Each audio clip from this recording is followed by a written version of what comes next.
Well, good morning, everyone. Thank you so much for joining us this morning for our online grants workshop. My name is Jared Morrison, and I'm the Director of Performing Arts with the Tennessee Arts Commission. I have been, along with many of my colleagues, going around the state over the last few weeks. This is our 12th grants workshop that we've given in the last 2.5 weeks or so, and our first one online. We'll give you a little bit more about what to expect today a little bit later. But first, I wanted to introduce to you the Executive Director of the Tennessee Arts Commission, Miss Ann Pope. Ann is going to share a few words of welcome with you as well. Ann, you are muted. Well, I thank you. Just welcome this morning, and thank you all so much for being here. And again, my name is Ann Pope, and I'm the Executive Director of the Tennessee Arts Commission. And I would like to say, yes, I just that our staff has been all around the state, literally from Memphis to Jonesboro and everywhere in between. And this is our 12th, as Jared said. And Jared is our staff member that has been, we've had staff at every one of the grants workshops, but Jared has led all of them. And so including this one. So I'd just like to acknowledge Jared and everybody else on our staff um, for this work. And so my hope today is that at the end of today, you learn a little bit more about the Arts Commission and any question you have about grants that is answered, that you ask it, or you put a name with a face and you can reach out later to ask your questions or get follow-up information. So I, again, would just like to say welcome. Thank you for being here. Thank you for what you do in your community to provide arts and arts programming to people in your community. Thank you for what you do. And on that, I would like to turn it back over to Jared. Thank you, Jared. Yeah, well, thank you, Ann. So a little bit about what to expect today with the workshop. I think I have a PowerPoint presentation and some talking points that we'll be going through. But I think what we can do is maybe utilize the chat function here on Teams to help everybody out a little bit. First of all, I know there's a lot of folks here, but it would be great if you could just maybe send us in the chat a little bit about yourself, just maybe what organization you're with, or if you're an individual artist, let us know that. And then can you just also just let us know if you have received a Tennessee Arts Commission grant in the past, or if you are brand new to this process. There should be some good content for both types of attendees today, but that's just helpful for us to know. I'll also note that since we're virtual and that I'll probably just remain pretty faithful to the PowerPoint presentation and save the main Q&A for the end of the presentation. That said, we have lots of the Tennessee Arts Commission staff here on the webinar as well. So if you have a question, something that pops up during these presentations, please just type it into the chat box there, and one of the staff members will certainly answer that question. And then maybe I'll ask the staff that are monitoring those questions that if something comes up that's sort of appropriate and good for the order, that maybe we'll address that at the end of the presentation as well. Also, just a heads up for the Tennessee Arts Commission staff that any program that might be more directly related to another staff member, I might just toss it over to you for a little bit of background about some of the other programs. So we'd like to start these meetings by, sort of setting the table of the Tennessee Arts Commission. Our mission is to cultivate the arts for the benefit of all Tennesseans and their communities. And our vision is a Tennessee where the arts inspire, connect, and enhance everyday lives. People often ask us how our agency is funded. We have three really distinct funding sources. We do receive an appropriation from the Tennessee state government that pays our salaries and our overhead costs and things like that. We do receive some funding from the National Endowment for the Arts, like every other state agency in the country. That is money that's used for specific programs and comes back out also in the form of certain grants. But by far, our bread and butter and 80% of our agency's entire funding is fueled by the state's specialty license plate program. This is the most successful arts funding license plate program in the nation. It is a tremendous dedicated source of funds for the Arts Commission. It is statutory. We receive funding from nearly every single specialty license plate in the state, not just the arts plates, but we receive funding from most any of the non-standard Tennessee Arts Commission, or excuse me, standard Tennessee license plates. We also do receive funding from those of you who like to personalize your tags. It is a tremendous program. Every dollar that we bring in through the specialty license plate program is granted back out into communities around the state. And we rely on you all to really help us spread the word about the impact of this incredible initiative.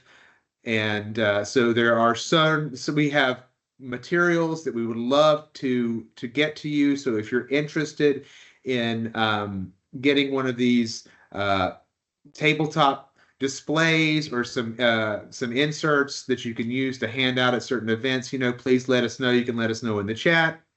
And our marketing director, Jason, can help coordinate getting you those materials. So how impactful is that program? Well, let's look at last fiscal year. So you'll see in last fiscal year, we were able to grant out $12.6 million in our annual and rolling grants. That's over 1,300 total grants to over 840 nonprofit schools and local governments. One of our largest programs we'll talk a little bit about later is our student ticket subsidy program. That one reaches, I believe, about 100,000 school children every year through the program. One of the the tenets of our agency is that we want our funding to reach as far around the state as possible, and we're very, very proud to get funding in all 95 Tennessee counties. That's sometimes a bit of a heavy lift and a lot of effort involved, but that is something that we're quite proud of.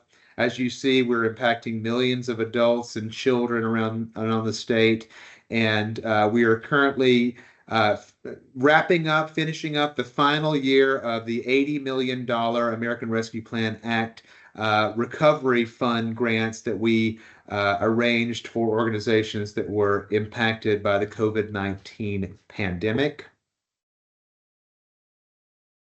All of this translates into a very robust, $1.36 billion in economic activity every year.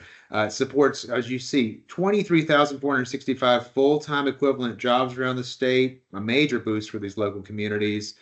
Well, $345 million in government revenue between federal, state, and local. One thing I think is really interesting here is you look there, 15.9 million attendees annually. And we're talking about, arts events. We aren't talking about Taylor Swift concerts and the like. We're talking about, the traditional arts events that you'd see supported here by the Tennessee Arts Commission. And an interesting fact here is you see 9% of attendees are non-residents. So that's telling me that 91% of the attendees that's supporting these numbers are your fellow Tennessee residents. So that's something to be very proud of. As you see, we do more than just grants. And before we talk about grants, which will be the bulk of what we're going to discuss today, we thought we would talk a little bit about a few of the other commission programs. Firstly, we are in the process of developing a new strategic plan. Our current strategic plan is sunsetting. And we have already reached out to many of you to get some feedback about what you would like to see the commission focus on in the future in development of our new strategic plan. So look out for communications with that. We will be debuting that next year. We are also accepting nominations for the Governor's Arts Awards. The Governor's Arts Awards happen every 2 years. They are a recognition of exceptional artists and arts organizations in the state. We have awards for folk life, we have awards for arts leadership, and we have awards for distinguished artists. The nomination process is all done via our website. Please, if you are interested in these awards, let us know, ask us a question, but know that you can nominate institutions or individuals that you think are worthy for this award. The ceremony happens every 2 years at the governor's mansion, and the awardees receive a piece of unique Tennessee art. The Tennessee Folklife Institute, this is the first one I'm going to toss over to a member of our Folklife team, Evangeline Mee. Evangeline, are you available? Yes, I am here. I'm not seeing you at all, Ayana. You want me to log out and back in? Can you hear me? Yes, and it's on your calendar for today. Okay. Go ahead, Evangeline. Yes, can you hear me okay? I can hear you, yeah. So we are, can you punt the question to me one more time? Sorry, my service is cutting a little in and out. That's okay. We're just talking about the Folklife Institute. Yes, absolutely. So applications are now open for the 2025 Tennessee Folklife Institute. This will take place outside of Cookeville, starting in January 2025, 5 Saturday sessions from January to April. And we invite anyone that is interested in learning to document living traditions in their own communities to apply. You can apply on our website at tnfolklife.org. Thanks, Evangeline. Our Creative Aging program is overseen by our Director of Arts Access, who I believe is with us today, Kim Johnson. Hey, Jared, thanks so much. Creative Aging Tennessee 3 is the culmination of a lot of work over several years of increasing access to older adults in the arts throughout Tennessee. This specific national initiative right now going on is open in terms of grant applications up to $5,000 for those who live specifically kind of reaching two communities, those in rural counties and those in culturally specific communities. We've received funding, like I said, it's open now until April of next year, $5,000. You can, use that $5,000 for artist fees, for marketing, for some salary support. So we're hoping everybody really applies for this funding to increase access to older adults. Fantastic. And if a member of our arts education team is, maybe Julia. Julia, are you available to talk about Poetry Out Loud? And if Julia is not with us, maybe Chris is there. If not, I will take it. Yes, I'm here. Oh, wonderful. Hi, I'm Julia, Arts Learning Specialist. Poetry Out Loud is our poetry recitation competition that we host for high schoolers in partnership with the National Endowment for the Arts and the Poetry Foundation.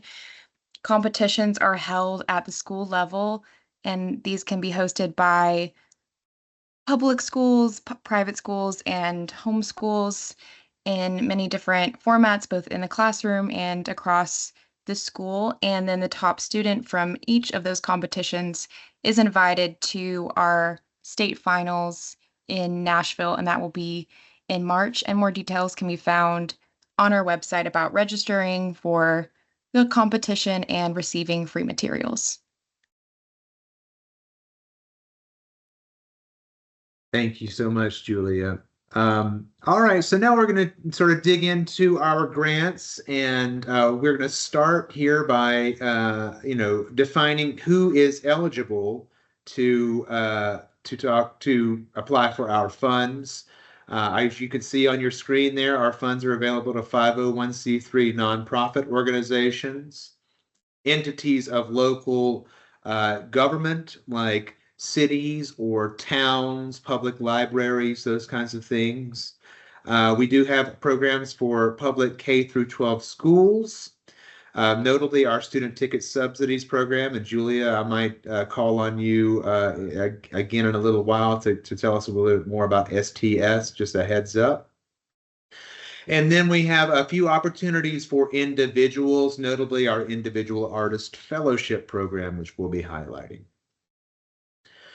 We like to put our grants in a few different categories. In the person grants workshops, I would be referring to your a white sheet of paper that we've handed out that has sort of a basic breakdown of all of our different grants. We don't have that. Maybe someone in the chat there can send you a direct link to our webpage where we list all of our grant opportunities. If not, of course, it's easily found on our website under the major heading grants, but we sort of put them into a few different buckets. We have grants that are specifically focused on certain projects, the things that have different outcomes or a date certain to start and a date certain to end. Then we have some programs that fund operating support. That's funds for organizations that they can use in a variety of ways to help them carry out their arts-focused missions. And then, of course, we have our Individual Artist Fellowship. These are our awards for artistic excellence.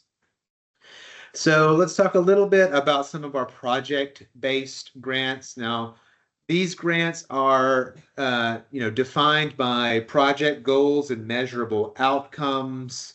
They are sometimes targeted towards specific populations or groups. For example, our arts education grants are targeted towards K through 12 students by and large, or our arts access grant program is targeted towards underserved populations in our state. And then many of our project grants or other grants are sort of delineated by whether or not an organization is chartered in a rural or an urban Tennessee county.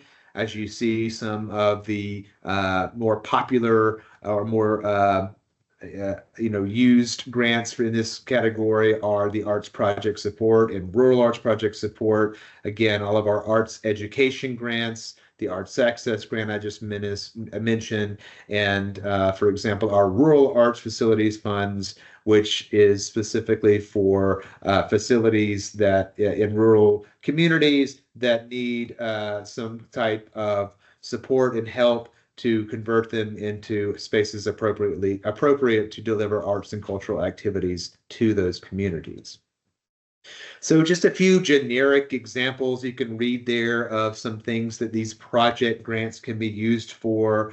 You can use it to, produce a performance of a musical with your local actors and crew, or the Arts Access Program, again, for underserved folks, can be used to fund adaptive art classes for individuals with disabilities. Or perhaps you're using an arts education community learning grant, a grant that is specifically targeted for out of school time for K through 12 students to provide after school writing workshops to community youth. We have, many different types of grants that we offer, and so digging down into the spirit, the purpose, the guidelines of those particular grants can help you align what you're trying to accomplish through your arts project to the best, most appropriate funding vehicle for that. Something we will let you know is that, you can use the Tennessee Arts Commission staff to help you figure out which opportunity or opportunities can work best for your organization. We know there's a lot of opportunities on our website, and it can be a little bit confusing. So we want to make it clear that we're here to help. So, let us know in the chat if you have a specific idea of a type of program, and we can help you maybe find a vehicle that would be the most appropriate for that, or send us an email or give us a phone call offline. And again, we're happy to help with that. So just sort of, again, taking a large view of our grant making, wanted to pivot to our operating support grants. Now, these grants, again, they are for 501c3 arts organizations. You need to let us know that your organization's activities are at least over 50% related to the arts. They do have a few hoops to jump through in order to secure operating support funding. Notably, you cannot use these as your first grant with our agency. They do require a funding history. Typically, that is 3 years of project grants within the last 5 years. You also have to let us know that you're interested in applying for these grants, so that we can verify that you are indeed eligible for them. Unlike our project grants, you'll see that all of our project grants have an amount certain that you're able to apply for, regardless of your organization's budget. Those that have matching requirements, obviously, you'll have to be able to provide enough match for whatever amount you're applying for. But they do have a maximum funding request that is irrespective of the organization's budget. These operating support grants, though, are based on a percentage of the organization's actual budget. So we're going to ask you to prove to us the expenses that you had in the last fiscal year by submitting either a financial audit from a CPA or by an IRS Form 990. Once we've determined that amount that you have spent, then you're eligible for X percentage of that through whatever operating support grant program that you are interested in applying for. And some of our larger operating support grant programs do require that you have a full-time paid administrator, although the smaller operating support opportunities do not have that particular requirement. Again, a couple of generic examples here about operating support. We fund many regional symphony orchestras, for example, around the state that you use to pay for their performance series. They can be used for salaries, their outreach programs, any ways that they need them.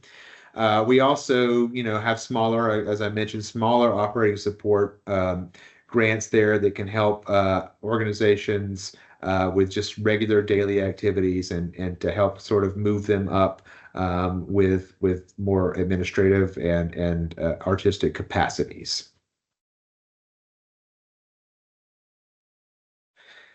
Julia, would you like to talk a little bit about student ticket subsidies? Sure. So our student ticket subsidy, or STS grant, is a grant that we have for K through 12 public schools. And this is a reimbursement type grant. So all of the projects are reimbursed after the project takes place. And the funding can be used for projects in partnership with artists on our teaching artist roster. And these artists can be found on our arts education website. And so we have a couple different categories for different types of projects. The funding can be used for field trips, taking the students to a theater or a ballet, for an example, or you can bring an artist to the school for a workshop or a residency. And again, take a look at the teaching artist roster to find eligible artists to partner with. And if you're also interested in the teaching artist roster and applying for that, we have an application process on our website. Thank you, Julia. And maybe we can put links to the, for those individual artists that are on the meeting with us today. Maybe we can put a direct link so that you can find out more about how to become a part of that teaching artist roster. And again, these funds are for public K through 12 students, and it is by volume, I believe, our largest grant opportunity with the Tennessee Arts Commission. Jared? Yes. Hey, this is Lee, Tennessee Arts Commission. Jared and Julia, or actually specifically Julia, there is a question in the chat about student ticket subsidy that you may want to address. It says, I have a question about the student ticket subsidy. Any chance that there can be an update on the time of day for our students to attend performances? Many Broadway performances are in the evening and our matinees are over the weekend. So I'll jump in here. This is Chris Sweat, Director of Arts Education. Currently, the student ticket subsidy is only available for projects during the school day. And we do appreciate this feedback as well. So it's definitely something we'll consider. Thank you so much, Chris. And Lee, since you're jumping in, you want to talk a little bit about the Individual Artist Fellowship? No good deed goes unpunished. Yes, but I'd be happy to talk about the Individual Artist Fellowship. This is our program we have that directly awards funds to individual artists. It is a $5,000 fellowship. The criteria are primarily artistic excellence. We use out-of-state experts to make the adjudication. And the application is simple. You simply provide work samples along with an artist statement and a very simple application. To qualify, you must be a professional artist residing in Tennessee. And the different categories have different requirements as far as work samples or even, determinations if you are professional. They're very competitive. We typically only give out one award per each category, but it's a $5,000 award and it's a fellowship, not a grant per se. So it's not project based. So you may do anything you like with those $5,000 if you win. Do we have, here are our categories for the current year. As you can see, we offer them in visual arts, craft, media, dance, music, theater, and literary arts. Well, thank you, Lee, for that. And again, if you have specific questions about anything we're talking about today, please just feel free to submit it in the chat, and I'm sure somebody can get back with you. But this is our largest opportunity to put dollars in the pockets directly into the pockets of artists. We do rely on you all to help us spread the word about the Individual Artist Fellowship. The more demand we see in this program, the more we're able to tell the decision makers in our orbit about the importance of this program and perhaps be able to dedicate more funds to directly helping individual artists in the state. So thanks for your help with getting the word out about our fellowships. Again, as Lee mentioned, super simple application. And just upload your work samples that meet those specific criterias. We'll talk a little bit about our overall grants timeline. As you can see there, the grants opened up about a week ago.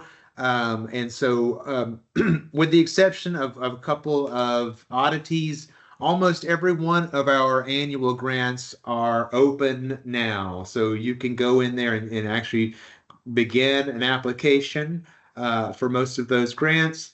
And then most of them are due in sort of early to mid-January. There's a few different deadlines depending on programs, but January is the the month you're going to be having to finally submit those applications.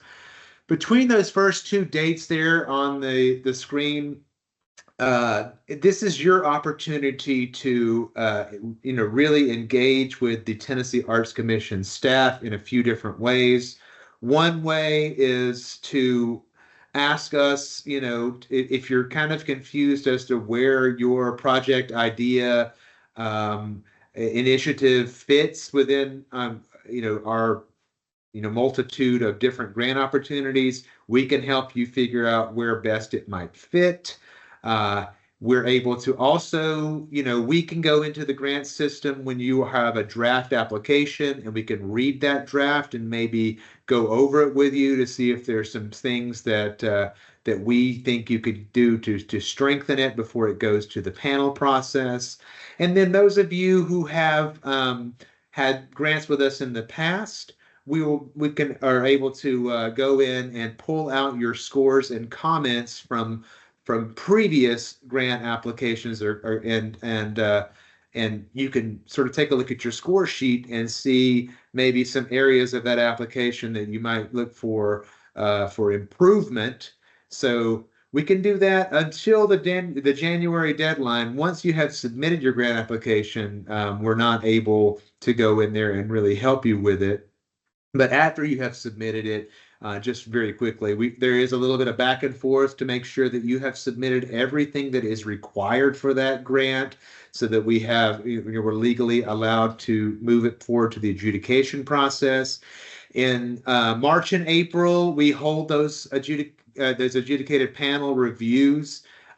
We have over 20 different panels during those months. We review them by specific grant program, and in some cases by artistic discipline.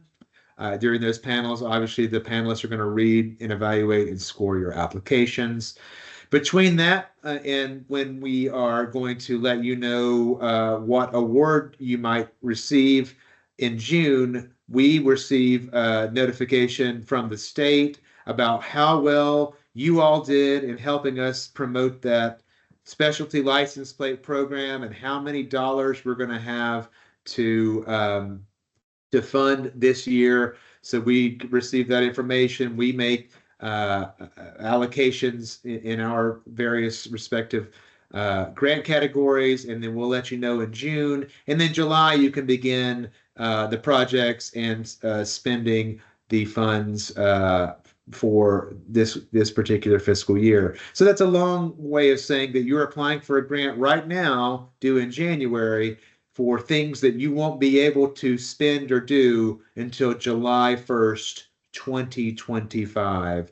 And then those activities for some categories can go until June, though I will say that since there are many of you who are long-time grantees in our operating support categories, please know that some of the deadlines, closeout deadlines for some of our operating support categories are changing this year to help us with some of our year-end closeout issues. This is pretty straightforward here. As I mentioned earlier, all of our grants have different amounts that you're eligible to request. We do encourage you to request as much as you possibly can in each of the different grants that you're interested in applying for. Most of our grants, or many, I'm not sure if it's most anymore, but many of our grants require a financial match from the organization. Typically, this is a 1-to-1 or $1 of the applicant's cash for every $1 of Arts Commission funds that you are requesting. There's a couple of programs, notably our Creative Placemaking program has a slightly different match ratio. It's a 4-to-1 match. That program, unlike any of our other programs, also allows you to match with in-kind donations. Though if it's a match required in our other programs, it's a cash match. And then many of our rural opportunities do not require a match. Those are being for organizations chartered in those rural counties. And I believe our Arts Access program is also another grant that does not require a match. So just check on the match requirements whenever you are figuring out what grant to apply for, and be mindful of that. And eligible expenses, you know what? I'm going to go ahead and turn this over to Sarah from our team. Sarah is incredible, maybe the hardest working member of the team. she, whereas we split up all these grants, these 1,300 plus grants from all of our program staff members, Sarah really touches almost every single one of them. You've probably dealt with her and heard from her in the past with regards to closeout and paperwork. So Sarah just has a few tips and tricks for you I think she'd like to share. Good morning, everyone. I'm Sarah Griffin. I did attend our accessibility webinar last week, so I do want to share that I am a white woman in my mid-30s with brown medium length hair and an orange sweatshirt, and my background is blurred. But going on to grants management. So during the application process, you work with a program director, and those people specialize in the art that you are helping create. So performing arts, you'll be with Jared. Folk life, you'll be with Bradley and Evangeline. Arts access with Kim, and so on. And so they will help you kind of develop your project and your application and learn about what is going on there. Once you get a grant, that's when you'll work with me. My role is essentially making sure you're contract compliant. I do audits of your paperwork to make sure that everything is above board and that when you finally close out with the state, you're not going to get in any trouble. And so with that comes a lot of responsibility on your end to make sure that you're doing what the state needs. If you've had a grant with us before, the paperwork can be a little bit laborious, but that's the nature of a government grant. The state wants to ensure that the funds are being used wisely, and they want to know who's best being served and how the money is being used. And so that's where I'll come in and help you. That being said, I'm always available for questions. I much prefer questions ahead of time rather than if you just throw something at the wall and hope it sticks, but we can get you where you need to go. But some of the things you have to do, you have to update your UEI with SAM.gov each year. You need to complete Title VI training every fiscal year. So that starts on July 1st. You have to submit itemized expenditures. Because our grants are reimbursement based, we have to ensure that the money you spent was allowable for state, NEA, and federal policy. And so that's a big part of what I check. And that's something when you do get a grant, or if you get a grant, you'll create a revised budget, and I can touch on more on that in just a second. But that revised budget is sort of ideally what you'll follow through the project, because all that spending gets approved on the front end. And so we do have lots of tutorials out there to help, and hopefully in the spring, I'll host a grants management workshop to help you close out when that season comes to us. A couple things to just keep in mind are deadlines matter. When you're applying for a grant, if you've had one with us before, I run a compliance check before panel review season. So if something is turned in late, you will have a lower compliance rating with the state. You have 30 days after your grant project or the deadline. Most of them are June 15th. And whichever comes first. So you'll have to kind of keep that in mind. And then again, communicate with us. Emergencies happen, projects get pushed, but we just need to know in advance. You can't go MIA. Another thing to keep in mind with the funding expectations, the methodology that the state, the Tennessee Arts Commission uses right now is to fund as many grants as possible. And so with more and more people applying every year, which is wonderful, it's unlikely that any grant is going to get the full ask. So there's a couple of things you need to keep in mind there when you're applying for your grant. First, go big or go home, right? If you need $6,000 for a project, maybe ask for a little more and kind of go for the pie in the sky. But also have a plan that you'll need other funding sources in order to kind of accomplish your goals. And so those are things to keep in mind. One, what to expect when you get a grant, and two, kind of planning how grants management and your funding requests can impact your application. And that's it from me. Thanks, Sarah. Really appreciate that. So yeah, Sarah is definitely. I would especially just want to echo what she said about the training video she has about these steps. I think this is something that's really helpful, and that if you're confused by these steps in the process, can make your life a lot easier. So maybe somebody in the chat can put a link to those videos as well. All right, well, now that we've covered the which of our grants, let's dive into the how, because, you know, applying for them is where the real fun begins, right? So, how to apply for our grants? Well, you're going to go to our grants website, which I think we've already put a link in the chat for. It's going to give you a laundry list of all of our different grant opportunities, and you're going to find the right opportunity by familiarizing yourselves with the guidelines for each of these different particular programs. Now, it should be said that organizations are allowed to apply for multiple grants from the Tennessee Arts Commission. You're not limited to just one particular grant. Now, you cannot receive funding from multiple grants for the same project, or intermixing budgets from different things into different grant, or from the same thing into different grant categories.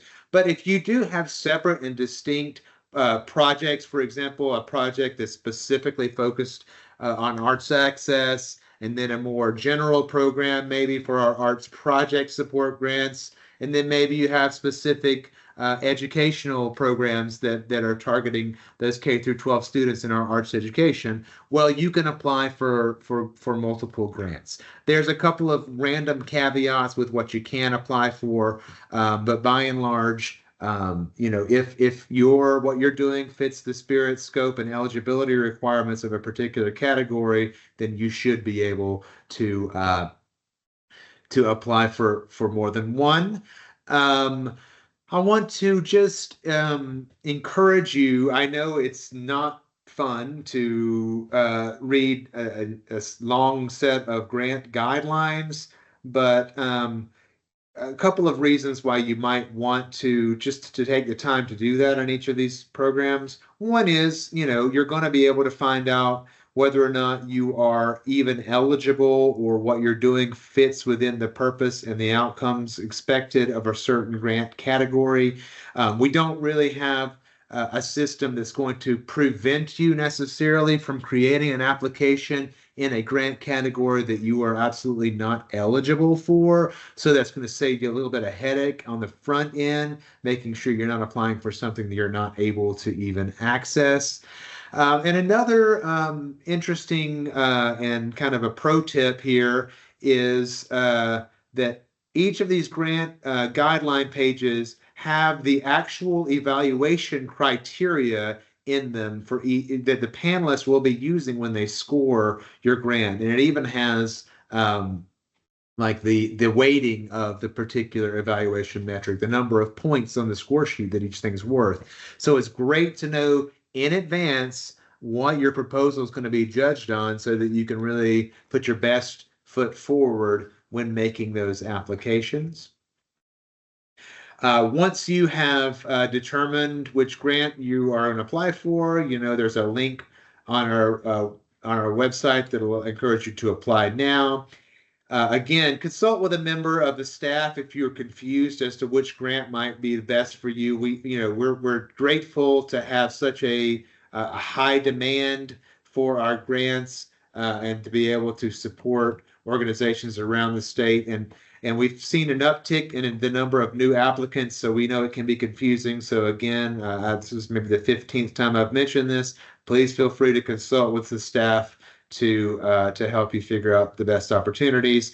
Once you have clicked that apply button, you're going to go to the Flux online grant system. Flux is pretty user-friendly. I won't say it's a product that's been developed by Google or Apple. It's not, foolproof, but it's pretty simple to use. If you're going to be applying for a grant and using the Flux system, Everyone individually needs to have their own account in the system. When you first go to Flux, there's a button right there on the homepage that says register. You're going to click that and you're going to create an account. That's to say that multiple folks from one organization can have their own logins and passwords, and they all can sort of share the responsibility of applying for and managing grants in the Flux system.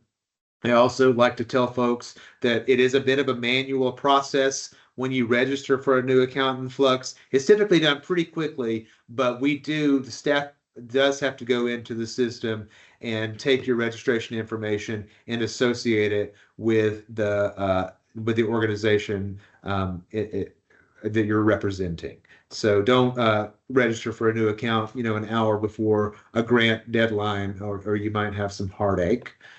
This is also the system that you're going to go in. You're going to manage those grants with those forms and things that Sarah was talking to you about a little bit earlier.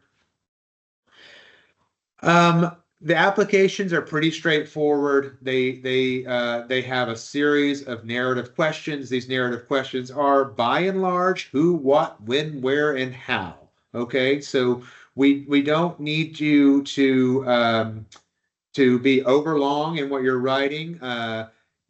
Clarity does trump eloquence when thinking about these narrative questions. Really just make sure that you're answering exactly what we're asking for. Typically what these narrative questions are going to be reflected in the panelist score sheet. So just, make sure that you're mindful of actually answering the question, not sort of talking around it. In addition to the narrative questions, we're going to ask you to submit some required documents. Maybe if you're a nonprofit, we're going to ask you for a list of your board of directors.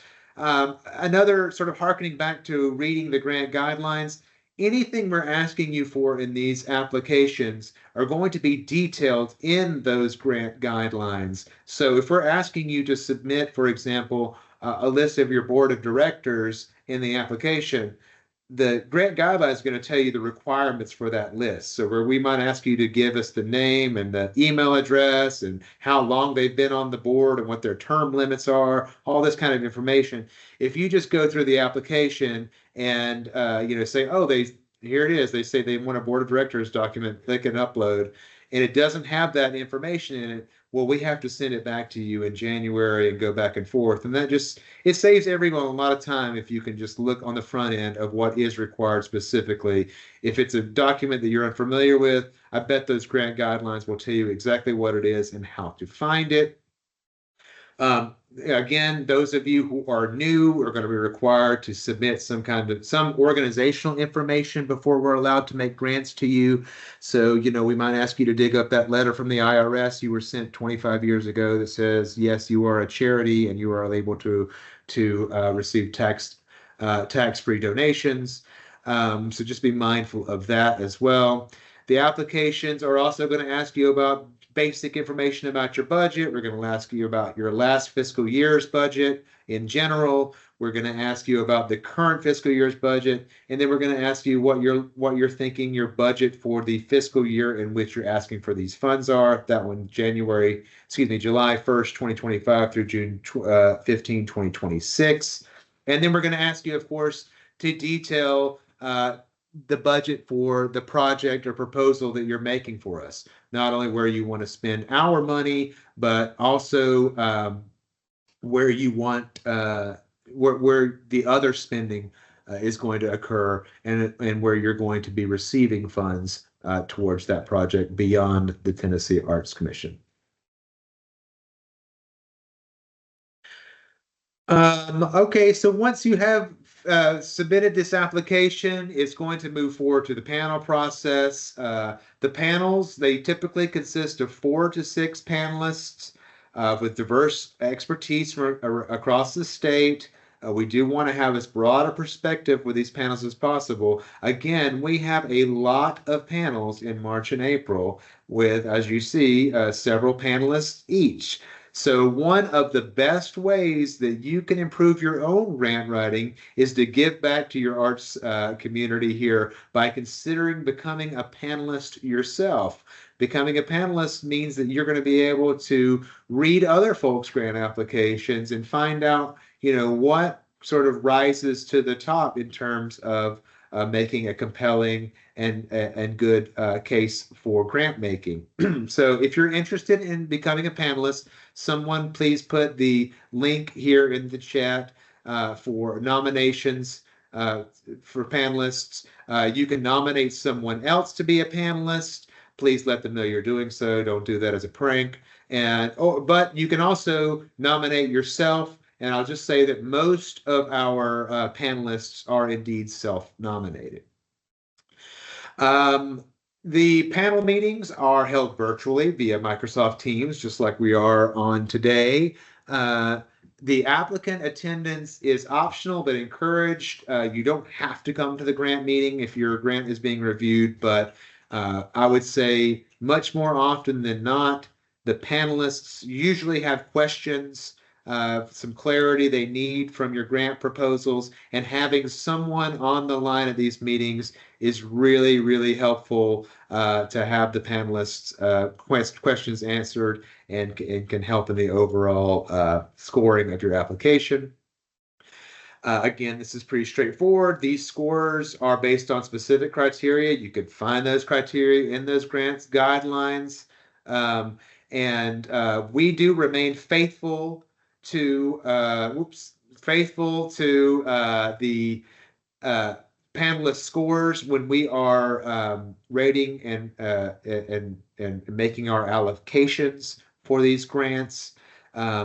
These grants, there's a lot of really fantastic proposals we receive every year, and these scores are quite competitive. Okay, so a lot of them are maybe only separated by a couple of points, between, first to sixth place might be separated by 3 or 4 points. So we're talking about decimals making a difference.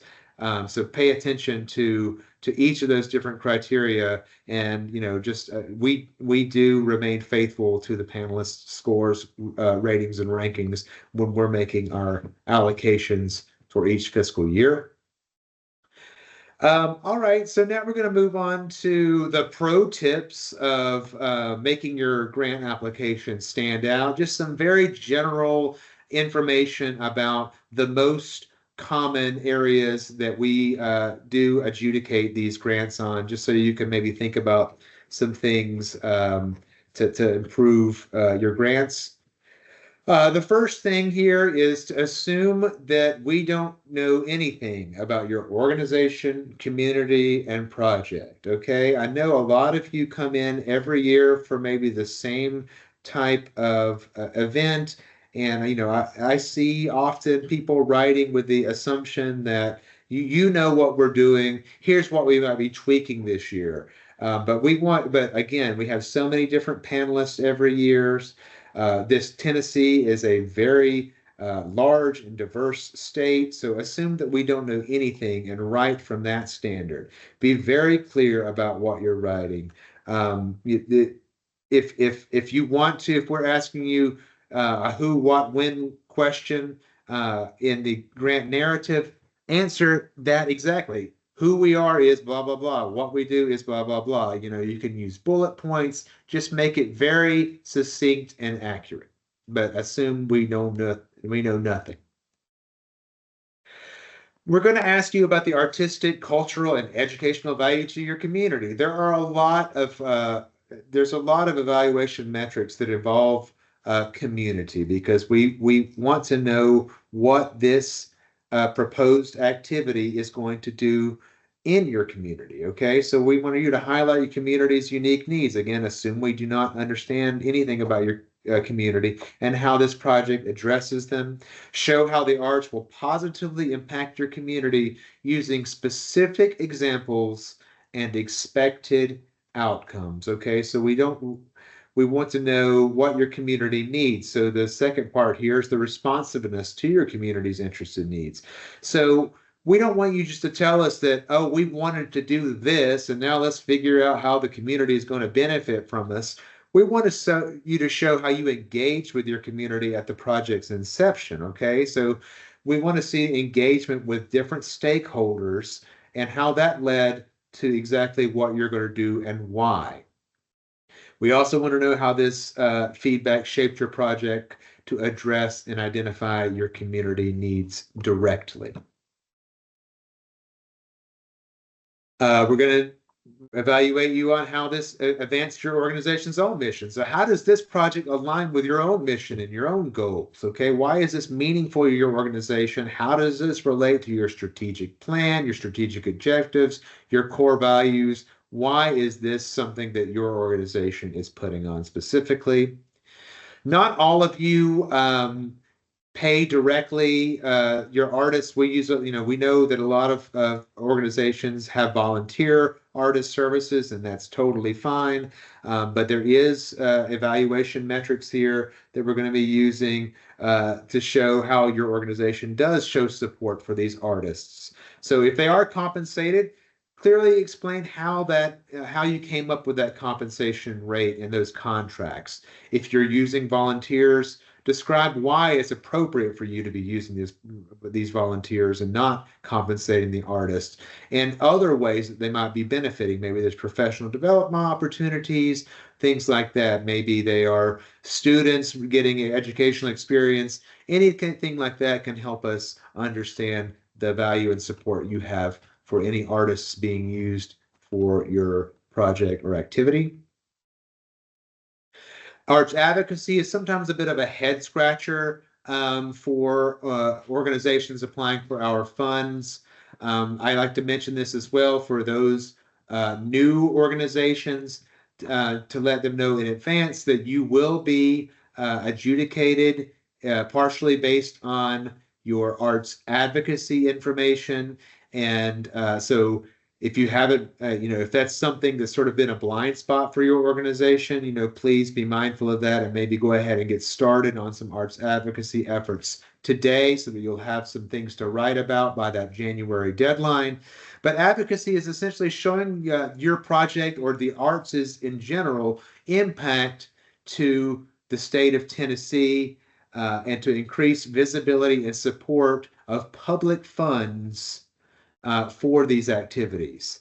So we're talking about writing letters or emailing local elected officials about your project, inviting them to your events, highlighting your projects on social media and tagging these community leaders, basically letting people who are decision makers about public funding for the arts in Tennessee know that this is something valuable and impactful in your communities. An easy way that you can do this in a way that you can get a lot of ideas about how to increase your organization's arts advocacy efforts is by considering a membership to Tennesseans for the Arts, our state's advocacy group that really engages with the state's legislature, especially to help protect our license plate programs and to engage more fulsomely with arts advocacy for our state. They have lots of information on their website about how you and your organizations can become more involved in arts advocacy, and it's a very important part of your grant proposal. We want to know, information about how you planned what you're going to do. So again, detail how you involve these diverse stakeholders in the events, in the planning process. We want to make sure that it wasn't just a unilateral thing, that that it was a comprehensive plan here. So show how this input shaped your decisions. We love to see clear timelines. We love to see milestones, deliveries, responsibilities. We're going to add some of the grants, and we might ask you who is responsible and what are their qualifications for responsibility to the project. But we just want to make sure that it is well structured and achievable. We also want to know what is going to make a successful program. How are you going to judge whether or not what you have done is a success? So we want to know how you're planning on evaluating the project. Maybe you're going to use surveys or feedback. Maybe you're going to use data. We have a lot of data floating around. So if you do use those sorts of evaluation metrics, and we do encourage that obviously, formally figure out whether or not what you have done is a success, show us how you're going to do that, of course, but also if you've done it in the past, show us some examples of how these past evaluations have influenced what you're doing in the future. That's something I know the panelists really like to see is that you are paying attention to these evaluations and how they're shaping your future activities. We know that no organization operates as an island. All of you have lots of partnerships, so we want you to explain those partnerships. Maybe they're local businesses, maybe they're public agencies, in-kind support. Those collaborations do strengthen your project. They expand its reach. They reduce your costs. They increase your impact. So see your little generic example down there. Maybe you partnered with a local coffee shop to host your writing workshops, which provided free space and increased visibility for the business and reduced your costs of having to rent a venue. So, you all have little examples like that going on with your own projects. So please, make sure that you let us know about your partnerships. Again, we're going to ask you a little bit about your budget. We want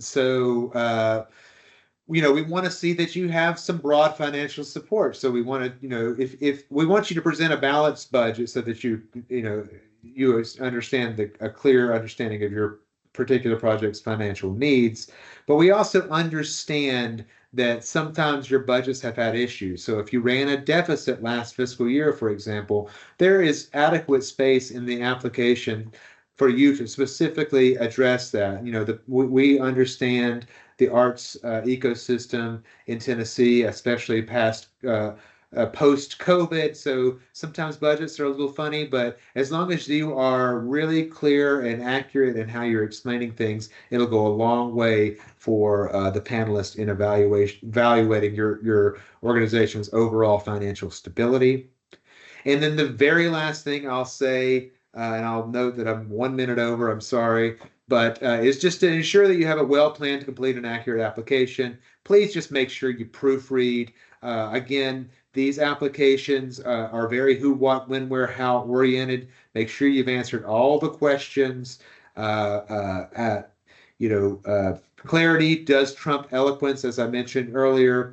And, sometimes these panelists are looking for ways to differentiate these applications, and, typos, information you may have copied and pasted from last year's application that's no longer relevant could draw some kind of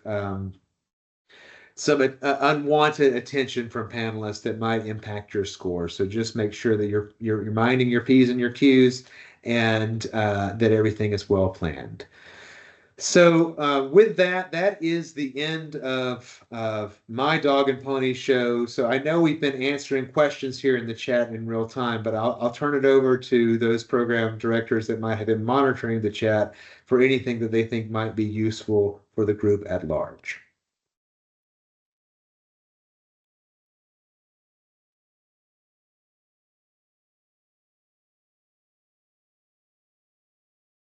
Hi, Jared. This is Melissa. Can you hear me? Yes. We had a question come in earlier. Can you talk about what grants would be appropriate for non-arts organizations who have occasional arts programming?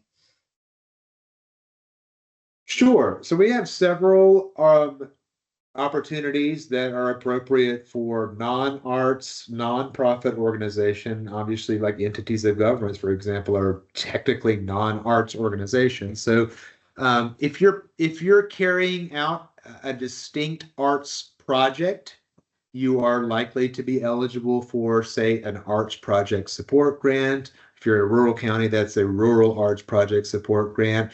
If you're carrying out an arts project that's targeted towards members of an underserved population, then you could be eligible for an arts access grant, for example. The same with our arts education grant. In fact, most of our project grants are available for nonprofit or non-arts organizations. So, there's lots to choose from.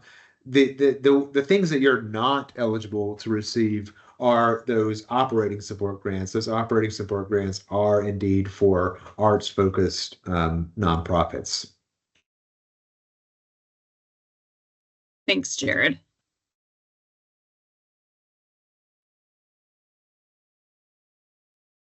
And Ricardo Morris in the chat has asked, do you need a professional CPA created audit for any grant application? Good question. And yes, you do need it for some of our larger categories. In particular, you will need that if you are applying for a partnership support grant or a major cultural institution grant. The major cultural is for organizations with budgets over $1 million. And the partnership support is a grant that, in addition to some other requirements, you'll need to have a full-time staff member. So those come to mind. So some of our very large grants do require an audit.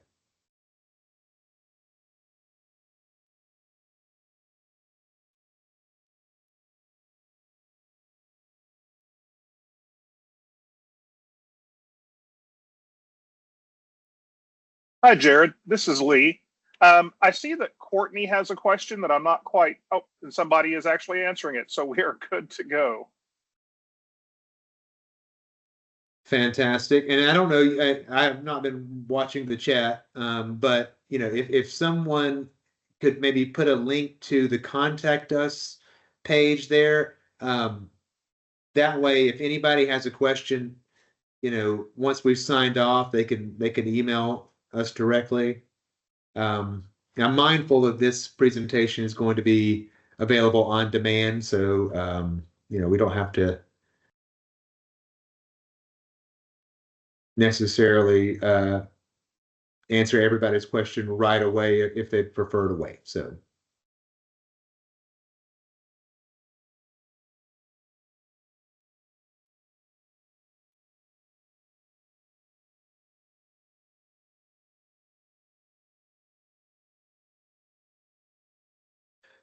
So Joanna, I see your question over there about receiving an operating support grant. So that's what I mentioned earlier. There's a couple of caveats to multiple grants. That is one that you are aware of, is that if you apply for an operating support grant, you can't apply for an arts project support grant. That's sort of our most general project grant. So, you know, without knowing more about your new project, you know, it would depend on if it fits within the scope, spirit, guidelines, and outcomes of any of those other project grants. So, you know, I would just encourage you to maybe get with one of us to talk about specifics of what you're interested in funding, to see if it might fit somewhere else.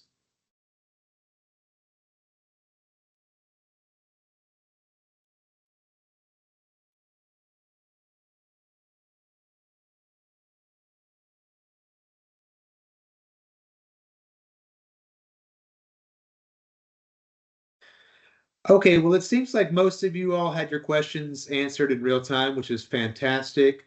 So I want to thank you all for being here. And, you know, again, we've got that list there, link to the contact information for all of our staff. So I encourage you, if you have specific questions about grants, you know, again, this is the period between now and deadline here in January for you to utilize the staff as a resource to help figure out what might work best and just how to make the most from your grant application. So that's going to wrap up our session today. And I really appreciate you coming and look forward to seeing what you all are going to be proposing for fiscal year 26.